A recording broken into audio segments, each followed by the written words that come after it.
तो सबसे पहली शिक्षा नीति फर्स्ट एजुकेशन पॉलिसी 1968 में, और यह किसके समय पर जो लाई गई थी, तो उस समय हमारे भारत की स्वतंत्र जो भारत की जो पहली सॉरी उस समय इंदिरा गांधी जो प्रधानमंत्री थी, उनके समय पर यह पॉलिसी लाई गई थी। ठीक है, तो उस समय जो पॉलिसी थी, तो उस समय के अकॉर्डिंग के हिसाब से जो है बनाई गई थी। हालांकि हमें इस पॉलिसी को डिटेल में नहीं देखना है।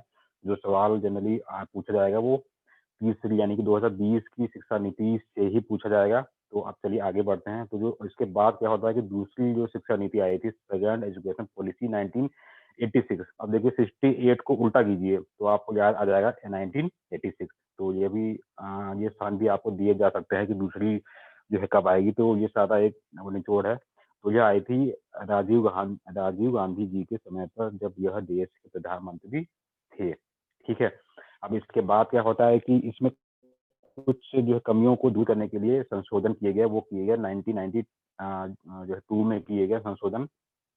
1992 में संशोधन हुए थे कुछ। ठीक है, छोटे मोटे हुए हैं।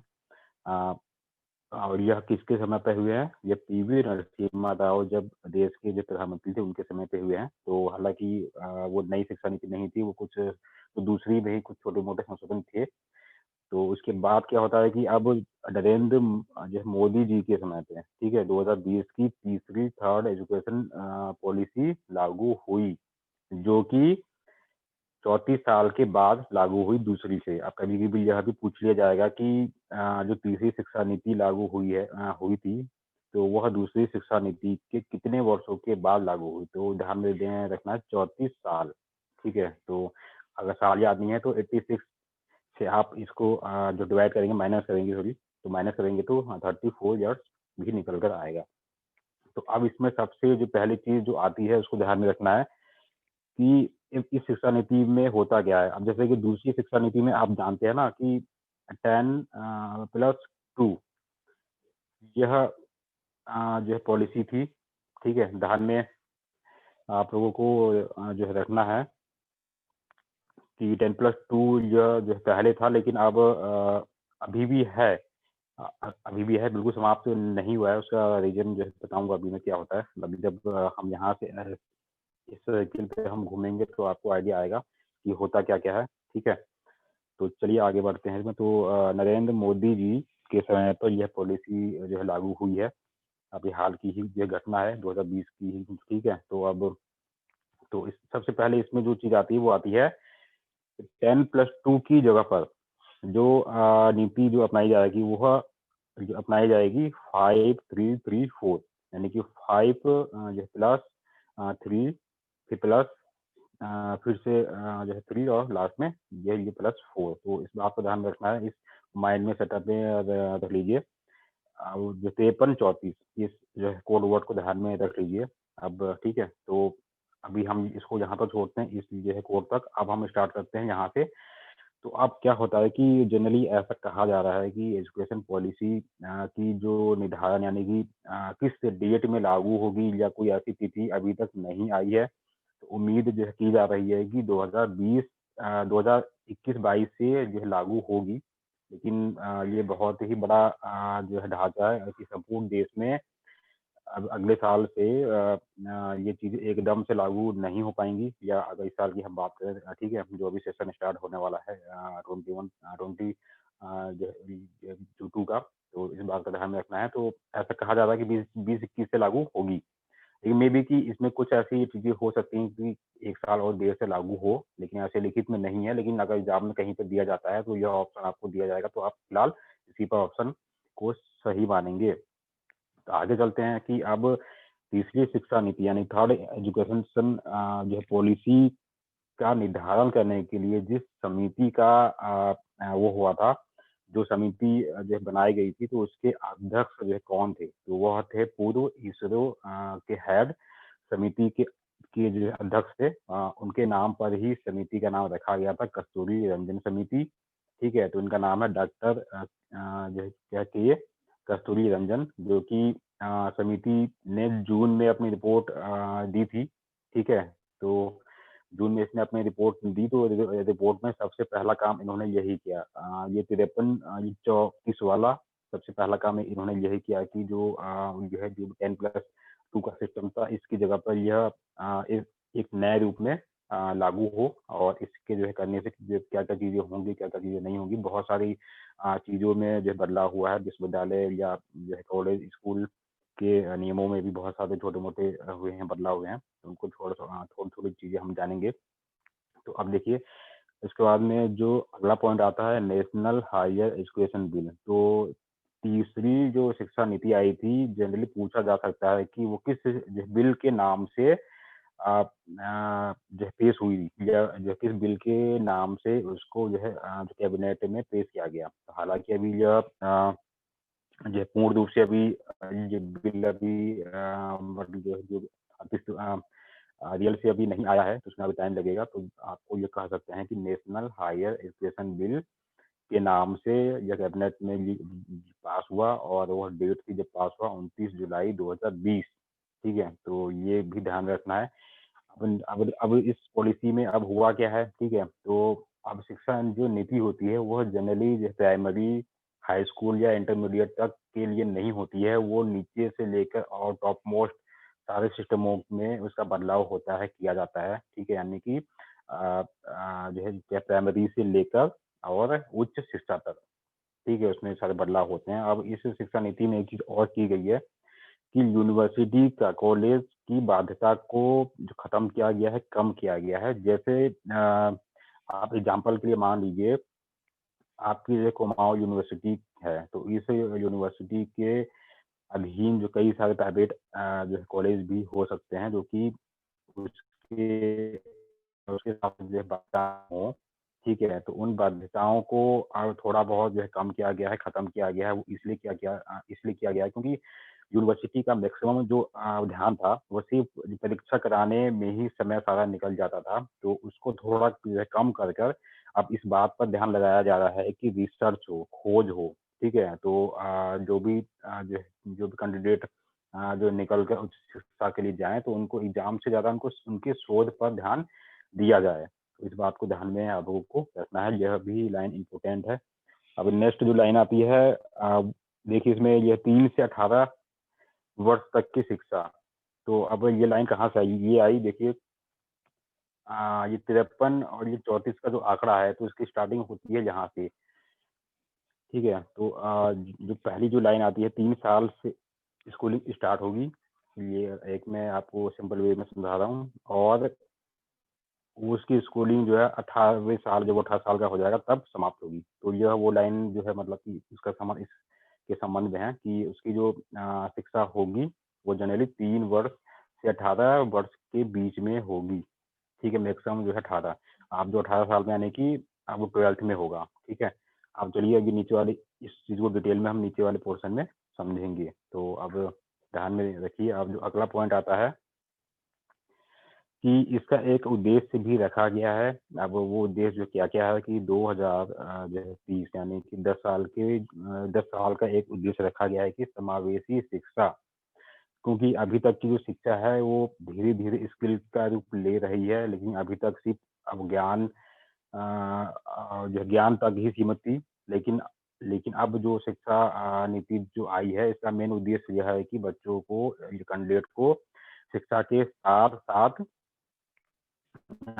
शिक्षा के साथ-साथ स्किल डेवलपमेंट के साथ में उनकी शिक्षा को जो व्यावसायिक रूप दिया जाए, यानी कि 2000 जो है जो 30 तक है, समावेशी शिक्षा दी जाए। समावेशी शिक्षा में हर चीज़ का समावेश होगा, चाहे जो है कंप्यूटर जो शिक्षा से हो, या स्किल डेवलपमेंट से हो, या कोई भी ऐसे टेक्निकल जो है ज्ञान हो, जो कि उसके आगे उसके माध्यम से वो कैंडिडेट जॉब जो कर सके, या अपने लिए खुद का कुछ जॉब ऐसा बना सके, ठीक है? तो अब ये लाइन भी आ सकती है कि समावेशी शिक्षा जो उद्देश्य रखा गया है, कब तक रखा गया है? तो 2030 ध्यान में आप लोगों को रखना है। और जिसका डेट का शायद जो कैमरा जो शायद ऑन है, तो मुझे निवेदन है कि अपना कैमरा जो है बंद करें।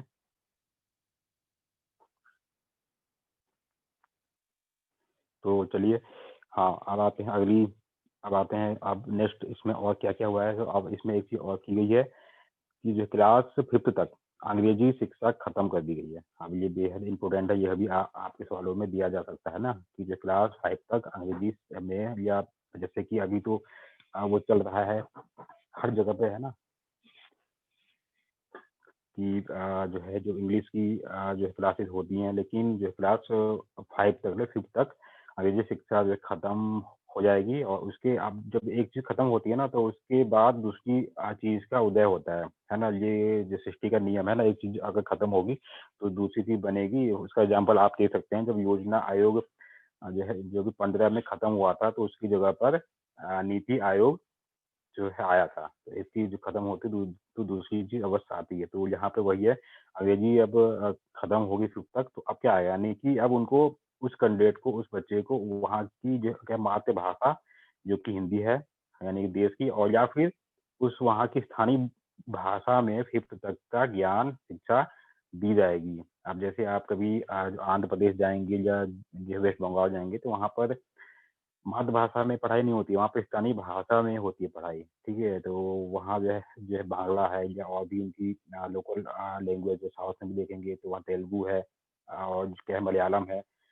तो ये पूरे देश की रूपरेखा को देखते हुए बनाया गया है। या तो अगर नॉर्थ इंडिया है तो वहाँ पे मातृभाषा में शिक्षा दी जाएगी, और या फिर स्थानीय भाषा में, लोकेलिटी वाली भाषा में जो क्या है, जो है, जो ये क्लास 5th तक शिक्षा दी जाएगी। इस बात का ध्यान रखना है। और एक चीज़ और हुई है इस थर्ड एजुकेशन पॉलिसी 2020 में, MHRD, ministry of human resource development, ठीक है? अब इसका नाम भी चेंज किया गया, यह भी अभी आ सकता है। अब उसका नाम किया गया है मिनिस्ट्री ऑफ एजुकेशन, मैंने यहाँ पे शॉर्ट में लिखा है एमई, मिनिस्ट्री ऑफ एजुकेशन, ठीक है?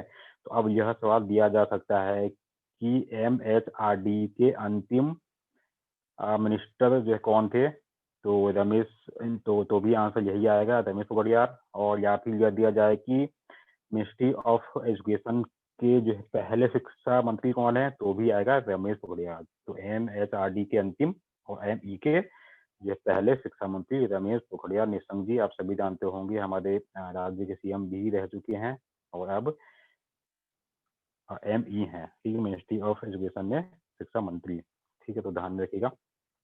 अब देखिए, इसमें एक चीज़ और हुई है कि जीडीपी का 6% जो भी पैसा होगा वो एजुकेशन को दिया जाएगा। अब जीडीपी होती क्या है, ठीक है? अब थोड़ा-सा इसको एक लाइन में समझ लीजिए। सब चीज़ें, ये भारत है, ठीक है? और ये छोटे-छोटे कोई देश हैं, या कोई से भी देश हैं, तो भारत के लोग इन देशों में भी हैं, ठीक है? इन देशों में भी हैं, इन देशों में भी हैं। ये अभी मैं एक लाइन में आपको जीडीपी के बारे में बता दूँ, जीडीपी होती क्या है। तो अब इन देशों के लोग भारत में भी हैं, ठीक है? वहीं, यानी कि जो यहाँ से लोग वहाँ गए हैं, तो वहाँ के भी लोग यहाँ आए। तो होता क्या है कि जो यहाँ पर होगा, जिसको जो आमदनी होगी, प्रॉफ़िट होगी, तो भारत की जो ये जो भारत है, भारत भारत की जितनी आमदनी होगी, इनकम होगी भारत की, यानी कि उसमें सभी की आय सम्मिलित है, सभी का बिज़नेस से आय सम्मिलित है, सब कुछ सम्मिलित है, टैक्स भी सम्मिलित है। तो यहाँ पे ऐसी बात हो रही है कि भारत की आय के बारे में, ठीक है? तो वो टोटल जो आय होगी, अब मान लीजिए कि विदेश में कोई व्यक्ति है, तो वो भी अपना सारा पैसा जो कमाता वहाँ है, लेकिन भेजता कहाँ है? इंडिया में है, तो वो भी इसमें सम्मिलित होगा। और कुछ ऐसे लोग इंडिया में हैं जो कि अपना पैसा कमाते हैं, लेकिन भेजते बाहर हैं। तो जो बाहर से अंदर भेजता है, तो वो इसमें जो है प्लस होगा, और जो इंडिया से बाहर भेजता है, वो पैसा यहाँ से माइनस होगा। तो फाइनली जो रेस्ट वैल्यू बचेगी, वही जीडीपी होती है। तो आई थिंक आप लोग समझ गए होंगे जीडीपी है क्या। तो अब मान लीजिए कि 1 लाख करोड़ रुपए भारत सरकार की जीडीपी हुई। एक एग्जांपल मान रहा हूँ, ठीक है? तो अब इस 1 लाख का 6 जो परसेंट जो वैल्यू होगी, धनराशि होगी, वो सिर्फ़ और सिर्फ़ शिक्षा पर दी जाएगी। तो यहाँ पर जीडीपी का 6% का मतलब यही है। चलिए अब आगे बढ़ते हैं। इसमें एक चीज़ और हुई है, यूजीसी, आप सभी जानते हैं, यूजीसी है क्या? ठीक है? और फिर एआईसीटीई, ठीक है? आप ये भी जानते हैं क्या है? और एनटीसीई, ये जो है, तीनों क्या है, आप सभी जानते हैं।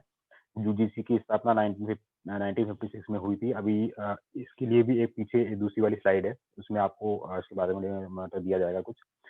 तो अब यहाँ किया गया है कि इस यानी कि कस्तूरी रंजन समिति ने एक सुझाव दिया है कि यूजीसी, एआईसीटीई और एनटीसी इस सबको हटाकर इनके बदले एक इनका जो कम्बाइनेशन करके एक रेगुलेटरी बोर्ड बना दी जाए, जो कि जो ये काम ये है जो है तीनों कर रहे हैं, वो सिर्फ़ यह एक रेगुलेटरी बोर्ड ही करेगी। ठीक है, समझ गए ना आप अब? जैसे एनटीए में हुआ है, एनटीए आप जानते हैं नेशनल टेस्टिंग एजेंसी। तो अब यही नीट का एग्ज़ाम लेती है, यही यूजीसी नेट का लेती है, यही सारे काम करती है। तो बहुत सारे मतलब इंस्टीट्यूशन को हटाकर एक जो एजेंसी का रूप ये बना दिया गया है एनटीए को। तो ध्यान में आपको रखना है, तो वैसे ही यहाँ पर होने वाला है, एक रेगुलेटरी बोर्ड का गठन हो जाएगा, जो कि इन तीनों का काम सँभालेगी। ठीक है? तो चलिए अब आगे बढ़ते हैं, आई थिंक यहाँ तक आप लोगों का जो कवर हो चुका होगा। अब यहाँ आते हैं। अब देखिए, अब यहाँ पे एक चीज़ विशेष है, ये जो लाइन आ रही है, ये नीचे वाली, यही लाइन ये ऊपर यहाँ जुड़ती है। तो यहाँ कहा गया है कि जो है क्लास 6 सॉरी जो है क्या क्लास 6 से जो वोकेशनल कोर्स या स्किल डेवलपमेंट वाले कोर्सों की शुरुआत की जाएगी। मतलब जो है कैंडिडेट को, बच्चे को शुरुआत से ही उस काबिल बना दिया जाएगा कि वो हर स्किल में माहिर हो, जिसकी जो रुचि हो, वो उसमें वो चला जाए, ठीक है? तो यानी कि जो व्यावसायिक रूप दिया जा रहा है कि वो अपने बलबूते पे कुछ ना कुछ जो करे, तो उसकी स्टार्टिंग की जा रही है क्लास 6 से वोकेशनल कोर्स या और स्किल डेवलपमेंट, जो कि अभी आएगा नीचे। तो ये लाइन भी ध्यान में रखना है कि ये लाइन दे दी आपको एग्जाम में दे दी जाएगी कि वोकेशनल कोर्स या स्किल डेवलपमेंट या समथिंग, ये सब जो है किस क्लास से दी जानी है या फिर दिया जाने का प्राविधान शिक्षा नीति 2020 में किया गया है। तो क्लास 6, ठीक है, ध्यान रखिएगा। अब जो अगली आती है, अब देखिए, अब जो अगली है तो एक ध्यान में ये रखना है कि देखिए फर्स्ट ईयर यानी 1 साल, 2 साल, 3 और 4 साल। तो पहले तो यह होता था कि कोई कैंडिडेट, किसी ने मान लीजिए किसी डिग्री कॉलेज में नाम लिखा लिया, किसी यूनिवर्सिटी में नाम लिखा लिया उसने, 1 साल, 2 साल के बाद उसने वो डिग्री या जो भी चीज़ जहाँ एडमिशन लिया उसने छोड़ दिया। तो उसके बदले में उसे कुछ नहीं मिलता था, यानी कि उसके 2 साल या 1 साल, 2 साल तो सारे बर्बाद होते थे। तो अब कैंडिडेटों का इस समय बर्बाद ना हो, क्योंकि जब वो छोड़ते हैं, कोई भी कैंडिडेट अगर कोई भी डिग्री छोड़ता है तो उसका कोई ना कोई जो बड़ा इश्यू या रीज़न होता है, इतनी आसानी से तो नहीं छोड़ता। तो उनको जो नुकसान ना हो, तो उसके लिए यह किया गया है कि अगर किसी कैंडिडेट ने कोई डिग्री अगर छोड़ता है पहले साल में, तो उसको उसके बदले में उस 1 साल में उसने जो किया है उसका सर्टिफ़िकेट दे दिया जाएगा। अगर वो 2 साल में छोड़ता है तो उसको उस वाले कोर्स का डिप्लोमा दिया जाएगा।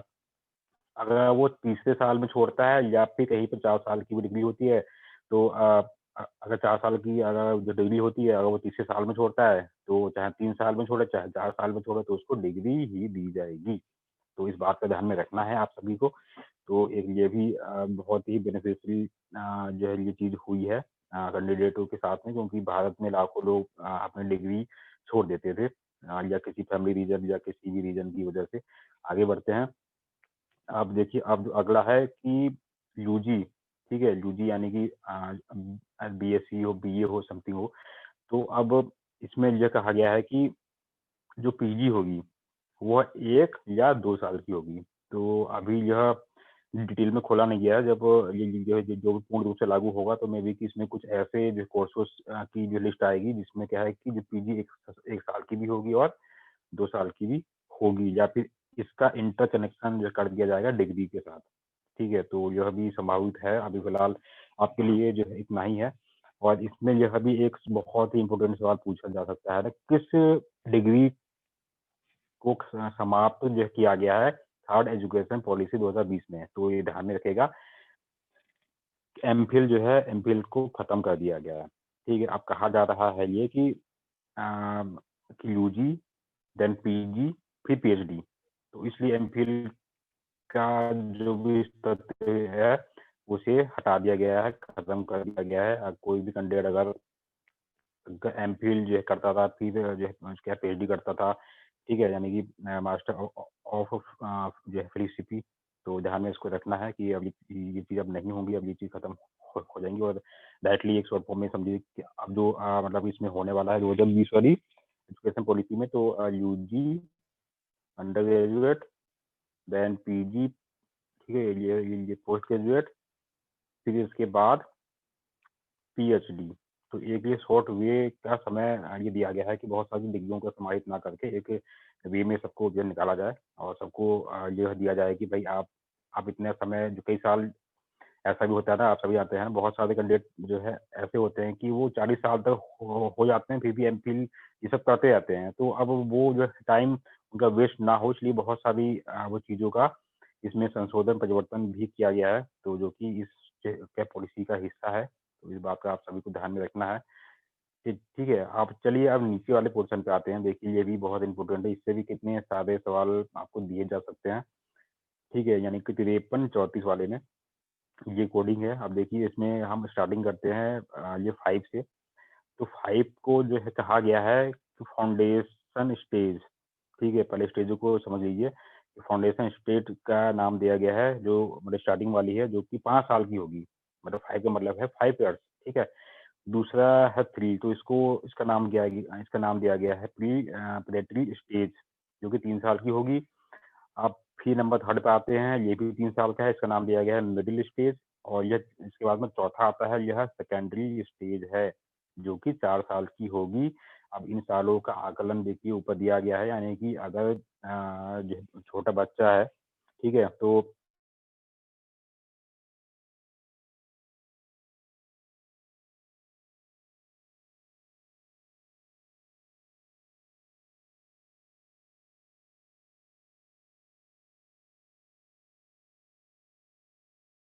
कि वो यहाँ पे हो जाती हैं, तब वो इस फाउंडेशन स्टेज से निकलकर और सेकंड वाली स्टेज में जाएगा। अब जहाँ पर जो है क्लास 3, 4 एंड 5 वो यहाँ पर लेगा, जो इसमें जो है जो भी 3 साल लगेंगे एक लिए वो जो है रखा गया है। ठीक है, अब फिर इसके बाद इस स्टेज को अगर पार करेगा तो आगे वो आएगा मिडिल स्टेज पर, जो कि यह भी 3 साल का है, जो कि जो है क्लास 6 और 8 6, 7, 8 वाला है। अब देखिए, अब यहाँ बात हुई थी ना 6 में, यहाँ पे कहा गया था कि वोकेशनल या स्किल डेवलपमेंट से रिलेटेड स्किल एजुकेशन से रिलेटेड शिक्षा यहाँ से दी जानी है, तो वो यहीं से दी जानी है। अब यहाँ से सवाल आपको यह भी दिया जा सकता है, एक सवाल कि अभी मैंने आपको यहाँ पे दिया था कि स्किल स्किल एजुकेशन की शिक्षा जो किस क्लास से स्टार्ट होगी या की जाएगी, तो क्लास 6 से एजुकेशन पॉलिसी 2020 में, तो ये तीसरी है। ठीक है, तो इस बात का भी ध्यान में आपको रखना है। फिर इसके बाद जब यहाँ से यह कैंडिडेट पास होगा, आगे बढ़ेगा, तब वो जो है अंतिम सेकेंडरी स्टेज पर आएगा। अब देखिए, आप जहाँ पे स्किल एजुकेशन वोकेशनल जो है कोर्सेज की बात आ रही है, तो यह भी पूछा जा सकता है कि यह किस स्टेज से संबंधित है। ठीक है, तो अब यह स्टेज कौन सी है, यह मिडिल स्टेज से संबंधित है। ठीक है, ध्यान रखिएगा। चलिए आगे बढ़ते हैं। अब देखिए, अब एक चीज और है। अब जब यह लास्ट सेकेंडरी स्टेज पर आएगा, जो कि 4 साल का होगा, तो 9th, 10th, 11th और 12th, तो ये 4 साल यहाँ पे कैंडिडेट को बिताने होंगे, जिसमें सेमेस्टर सिस्टम होगा। जैसे अभी आप लोगों के अभी जो है वर्तमान में अब देखेंगे कि देखिए सब जगह पर यूनिवर्सिटी में सेमेस्टर सिस्टम लागू होते हैं, हो गया अच्छे से ठीक है 6 मंथ का, वैसे यहाँ पर भी ये चीज लागू होगी। और क्या है कि एक चीज और हुई है कि 9th से कोई भी विषय चुनने की आज़ादी होगी। पहले तो ये था ना कि जब आप 10th पास जो है करते थे, तब आपको ऐसा फील होता था कि नहीं मैं साइंस लूँगा, मैथमेटिक्स लूँगा, तो यहाँ पे वो चीज़ 9th से ही स्टार्ट हो जाएगी। ठीक है, विषय चुनने की आज़ादी, तो इस बात का ध्यान रखना है। और जो ये ये फाउंडेशन स्टेज है, तो वो जो है 3 से 8 साल आयु में आएगा। और ये इसके बाद जो सेकंड है वो 8 से 11। इसके बाद में जो अगला है वो 11 से जो 14, यानी 11 टू 14, और फिर ये लास्ट है 14 टू 18। तो ये आयु जो वर्ग यहाँ पर दिया गया है। और फिर लिंक अगर जो करता है तो दोबारा से इसी से आप ज्वाइन होंगे। एक साइड छोटी सी और है, तो उसमें ज़्यादा नहीं है, बस यही सब कुछ था। तो आप लोगों को जो है कैसा लगा बता दीजिएगा मुझे। ठीक है, और इसको अच्छे से देख लीजिए। इसमें और चीज़, अगर इसमें कुछ ऐसी चीज़ अगर रह जाती है, क्योंकि ऐसा मतलब हो सकता है कि मैंने तो अपनी ओर से जो है सारी मैंने कोशिश यही रखी है कि सब कुछ इसी में कवर हो जाए। अगर अगर कोई चीज़ रह जाती है तो आप लोग भी देख लीजिए, लेकिन आई थिंक इसमें कोई ऐसी चीज़ें नहीं रही है जो कि आपके एग्ज़ाम के पॉइंट ऑफ व्यू से छूटी हो। ठीक है? तो इस बात का ध्यान में आपको रखना है। और एक चीज़ और बता दूँ मैं आपको कि एक चीज़ और आ सकती है कि एजुकेशन पॉलिसी 2020 को लागू करने वाला जो पहला राज्य कौन-सा है, वो है कर्नाटक। तो ये भी ध्यान में आपको रखना है, इसमें जो मेंशन नहीं है। ठीक है? यानी कि शिक्षा नीति 2020 को सर्वप्रथम लागू करने वाला पहला राज्य है कर्नाटका, और कर्नाटक को ध्यान में रखना है। तो अब चलिए, अब हम अगले स्लाइड पर चलेंगे।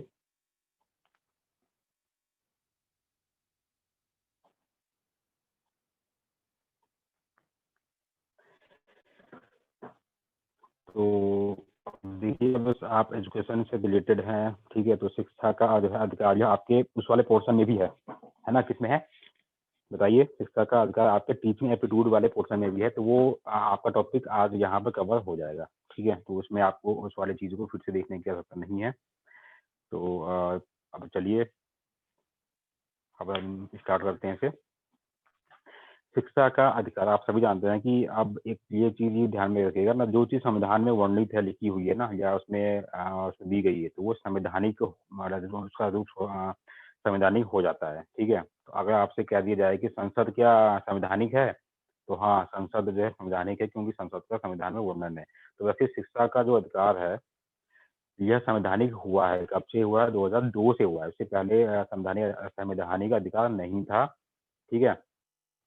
तो अगर हम यहाँ बात हम करें, मतलब कि वैसे संवैधानिक अधिकार का स्वरूप में था, लेकिन हम अगर जो है ऑप्शन की बात करें, तो उसमें ऐसी चीज़ हो सकता है कि उसमें संवैधानिक असंवैधानिक ऐसी चीज़ें मतलब दे दे, लेकिन इसका पूर्ण रूप से संवैधानिक का जो हुआ है वो 2002 से हुआ है। बस इसमें छोटी-सी चीज़ एक मतलब हुई है, ठीक है? हालाँकि ये सब मौलिक जो है अधिकारों के जो अंडर में आते हैं, इस बात का भी ध्यान में रखना है ना? कि जितने भी आपके मौलिक अधिकार हैं, यानी कि फंडामेंटल राइट्स हैं, तो यह उसी के अंतर्गत में हुआ है। अब इसमें क्या संशोधन हो के इसमें हुआ क्या है? हुआ था ये, यानी कि 14 से ये 6 से जो है 14, ये चीज़ बहुत ही इम्पोर्टेंट है, इसलिए ये एक संशोधन हुआ था, शिक्षा का अधिकार। ठीक है, हालाँकि संविधान में है, वर्डिंग है पहले से ही है, तो चलिए इसमें कुछ अब इसको जो कन्फ्यूजन अब इसमें हटा देते हैं। अब देखिए इसमें होता क्या है कि जब 2002 में संविधान का ये 86वें संविधान संशोधन हुआ। अब यह पूछा जा सकता है आप लोगों को कि 86वें संविधान संशोधन 2020 का संबंध किससे है? तो शिक्षा का अधिकार या फिर शिक्षा का जो है जो अधिकार है, इसमें संशोधन जो है कब कौन-सा संशोधन था? तो 86वां, ठीक है। और जैसे कि देखिए जीएसटी की बात करें तो ये जीएसटी का जो संविधान संशोधन था, आई थिंक मुझे थोड़ा-सा इसमें शायद आई थिंक 122वां था ये, ठीक है? तो यह भी आ जाता है कभी-कभी। तो 86वां था, इसमें हुआ ये था कि के द्वारा शिक्षा का अधिकार को 21 ए जोड़ा गया।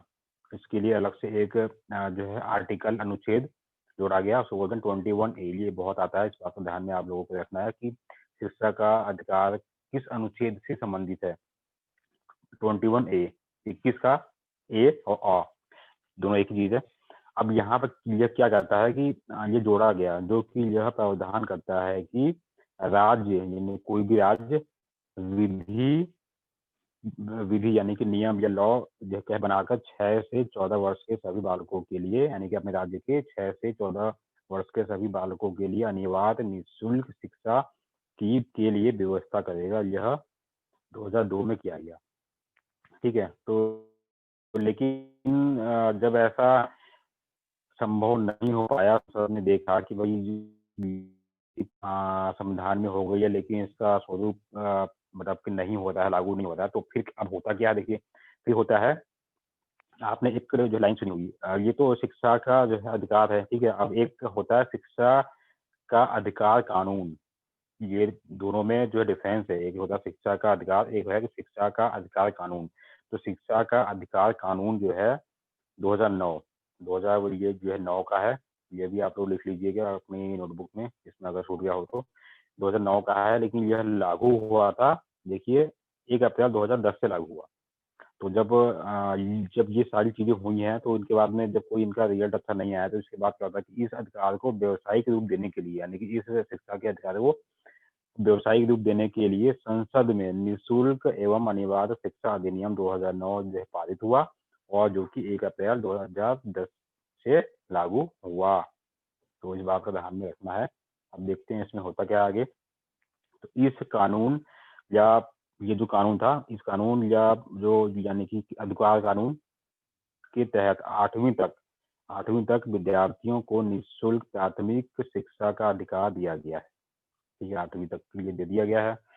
तो बस ये जो शिक्षा का अधिकार और शिक्षा का जो कानून 2009, तो यह यहाँ पर आपका कंप्लीट हो गया। इसमें और कुछ ज़्यादा जो डिटेल में नहीं है, बस इसका संबंध है किससे, ये और कौन-सा संशोधन है और कौन-से आर्टिकल में है, और ये कब और जो शिक्षा का अधिकार कानून जो है, जो कब लागू हुआ, वो यही था। शिक्षा का अधिकार कानून जो था वो कौन था, वो यह था निःशुल्क एवं अनिवार्य शिक्षा अधिनियम 2009, 1 अप्रैल 2010 को लागू हुआ। ठीक है, तो ये यहाँ पे आपका कवर होता है। अब कुछ छोटी-मोटी बातें हम जान लेते हैं कि इग्नू की स्थापना हुई थी 1985 में। ओयू ओ सॉरी यूओयू उत्तराखंड ओपन यूनिवर्सिटी 2005 में जो बनी है, इसका मुख्यालय हल्द्वानी में है। ठीक है। अब देखिए, अब ये एक बात आ रही थी जो मैंने लास्ट वाले साइड में मैंने कहा था कि यूजीसी और एआईसीटीई और एनसीटी, तो इन तीनों को क्या मिलाकर एक रेगुलेटरी जो बोर्ड की स्थापना होने वाली है, जो किसमें है, एजुकेशन पॉलिसी 2020 में कहा गया है। तो थोड़ा सा इनके बारे में जान लेते हैं कि इनकी स्थापना जो है हुई कब थी, इनकी परफॉर्म जो है क्या है। तो ये कभी भी पूछा जा सकता है, यानी कि AICTE यानी कि all India council for technical education 1945 में इसकी स्थापना हुई थी। यूजीसी यानी कि यूनिवर्सिटी ग्रांड कमीशन 1956। ठीक है। इसके बाद आते हैं, देखिए यूजीसी की स्थापना आप लोगों ने जो लेक्चर देखा होगा कि राधा कृष्णन आयोग अपने यूजीसी की स्थापना का वो दिया था, प्रस्ताव दिया था। ठीक है, यानी कि वो जो आयोग था 1948 का, तो उसके बाद ही यह 1956 में यूजीसी की स्थापना हुई। अब इसके बाद आते हैं ऑपरेशन जो ब्लैक बोर्ड है ना, तो यह कब जो चलाया गया, 1987 टू 88।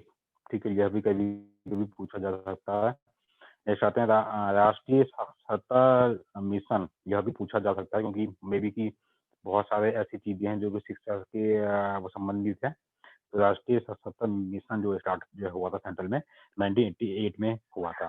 ठीक है, अब मैंने ये सीरीज इसलिए घुमाई है कि सबसे पहले ये, फिर ये, देन ये, उसके बाद में ये। तो एनसीटी यानी national council for teacher education. ठीक है, टीचर एजुकेशन। तो तो इसमें जनरली इसमें होता क्या है कि इसमें टीचर बनने के लिए डिप्लोमा का या सर्टिफिकेट का जो है कोर्स जो है कराया जाता है। जैसे आप अगर इग्नू का या कहीं का भी अगर बीएड के लिए फॉर्म भरेंगे, तो उसमें मांग कर जाता है कि एनसीटीई का आपके पास सर्टिफिकेट होना अनिवार्य है। ठीक है, वरना आप उसमें नहीं है, आप बीएड एडमिशन नहीं ले पाएंगे। अगर प्राइवेट की बात करूँ, ठीक है, प्राइवेट की बात नहीं होगी, यहाँ प्राइवेट बीएड की बात होगी, तो उसमें ये चाहिए होता है। तो अब देखिए, अब इसकी स्थापना जो कब हुई थी, 1995 में हुई थी। इस बात का भी आपको ध्यान में रखना है। तो ये एक शॉर्ट वे था आपको समझाने का कि आप लोग कि